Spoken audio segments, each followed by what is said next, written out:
So, growing up, I grew up in Wyoming, okay?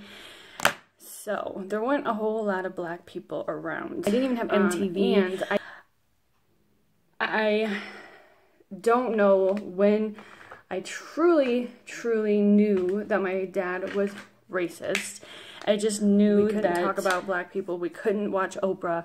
We couldn't watch The Cosby Show. If you heard my dad coming up the stairs in the garage, you knew immediately that you needed to turn the channel.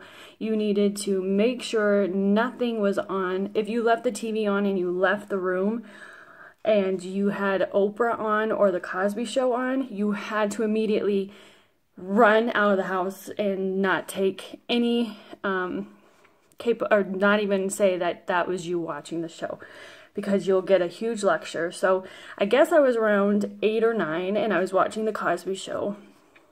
And I was just watching, I was just, you know, thinking nothing of it. And my dad walks up the stairs in the garage and he goes off. Like, literally is like, you need to turn that shit off. Turn that fucking shit off. Every cuss word in the book. Every name in the... And at that moment, I knew that something was off, because I hadn't heard that from any other grown up I was around. Growing up in Wyoming, you know, I didn't know racism, I guess. And then in kindergarten, if you've watched my other story about when I knew I started to like black men, you know that in kindergarten I had a best friend, Monique, her name, and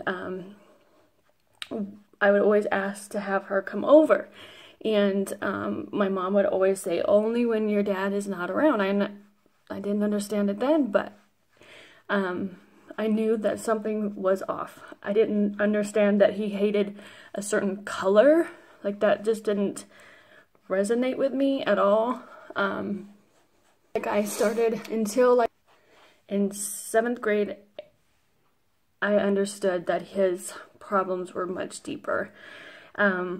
Actually, when I was 15, I was raped. I was raped by multiple black men, and I went on a trip with a friend. Ended up drinking too much, and I had never drank before. Don't drink, kids. If you're watching this and you're a young child or a young adult, do not give in to peer pressure. Do not drink. Do you hear me? Do not drink. Do not believe any man who says that they're gonna have sex with you and it'll be all right. Save sex for marriage. I'm not kidding. It's not worth it. So I drank way too much. I got raped by multiple people. And I had to go back home. It was out of state. When I was 15, and I told him that I was going with her parents, and we were not going with anybody but ourselves. Anyway, I went and came back, and I was suicidal. So I was writing letters to commit suicide, and I told a friend that I was gonna do it, and she called the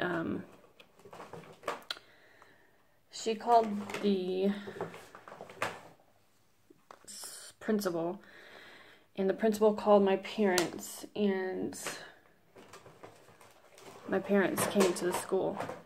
So not only did I just get raped by multiple black people, I'm having to tell my parents exactly what happened. I had to tell my mom, my dad, and the principal what happened.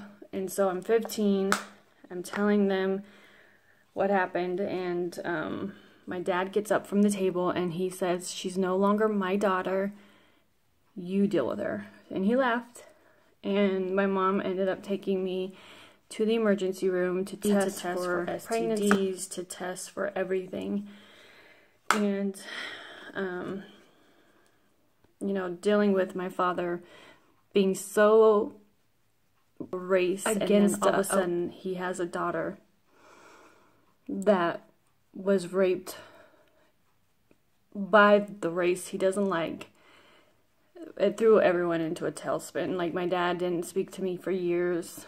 And when he did speak to me, he would tell me that I wanted it, that I deserved it, that I'll always be an end lover, and that I will never amount to anything. I mean, every word tell your child, every mean thing I was told in my life.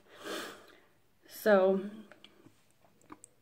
after that, I knew that he would never be accepting of me or me dating anybody outside my race. And the funny thing is that if I dated a Mexican, it'd be okay. But not a black person. So that to me is crazy. Anyway, so that's pretty much when I found out. And then years later, fast forward to 2010, I was engaged, and I had to tell my dad that I was engaged to a black man. I tried to hide it forever, but my fiance at the time was like, I'm not going to be your little secret. You need to tell your dad. So called up my dad and told him that I was engaged to a black man. I didn't even say black man. I just told him I was very happy. And, you know, the first thing out of his mouth was, what color is he? And I said, it doesn't matter. Everything else about this man is positive. It's everything that you would ever want. So then I knew that he's either going to accept this or he's not going to accept it at all. So a couple months later, unfortunately, my fiance passed away. He had a massive heart. And if you want to check it out, it's called Tainted Love. The movie is on Amazon. You can buy it and you can support